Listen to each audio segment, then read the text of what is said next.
వారెంట్పై బోరుగడ్డ అనిల్ను అదుపులోకి తీసుకున్న గుంటూరు పోలీసులు రాజమండ్రి సెంట్రల్ జైలు నుంచి అదుపులోకి తీసుకున్నారు. పాస్టర్ను బెదిరించిన కేసులో గుంటూరుకు తరలిస్తున్నారు పోలీసులు.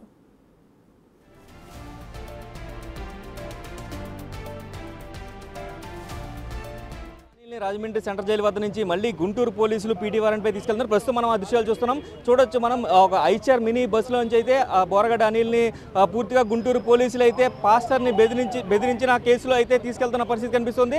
పూర్తిగా చూడొచ్చు మనం విజువల్స్లో క్లియర్గా బోరగడ్డ అనిల్ని గుంటూరు పోలీసులు అయితే గుంటూరు కోర్టుకి తీసుకువెళ్తున్న దృశ్యాలు చూడొచ్చు. మనం అనిల్ బ్యాక్ సీట్లో ఉన్నారు. క్లియర్గా చూడొచ్చు, మనం క్లియర్గా కనిపిస్తున్నాయి. బోరగడ్డ అనిల్కి సంబంధించి ఇప్పటికే పలు కేసులు నమోదైన పరిస్థితుల్లో అయితే ఇప్పుడు పూర్తిగా చూసుకున్నట్లయితే బోరగడ్డ అనిల్ని గుంటూరు పోలీసులు అయితే రాజమండ్రి సెంట్రల్ జైలు వద్ద నుంచి అయితే తీసుకెళ్తున్నారు. అయితే నిన్న సాయంత్రం రాజమండ్రి సెంట్రల్ జైలుకి ఏదైతే మధ్యంతర బెయిల్ మీద ఆయన బయటికి వెళ్ళారు. బయటికి వెళ్ళి తిరిగి నిన్న సాయంత్రం 5 గంటలకి రావాల్సి ఉంది. అయితే ఇప్పటివరకు కూడా ఆయన నిన్న ఈరోజు ఉదయం 6:14 నిమిషాలకైతే వచ్చిన పరిస్థితి కనిపిస్తుంది. అయితే బోరగడ్డ అనిల్ని గుంటూరు పోలీసులు అయితే పీటీ వారెంట్ సబ్మిట్ చేసి గుంటూరు పోలీస్ ఏదైతే గుంటూరు కోర్టులో ఈరోజు సబ్మిట్ చేసేందుకైతే రాజమండ్రి సెంట్రల్ జైలు వద్ద నుంచి కూడా తీసుకెళ్తున్న దృశ్యాలని బిగ్ టీవీ స్క్రీన్పై ఎక్స్క్లూజివ్గా చూసాం.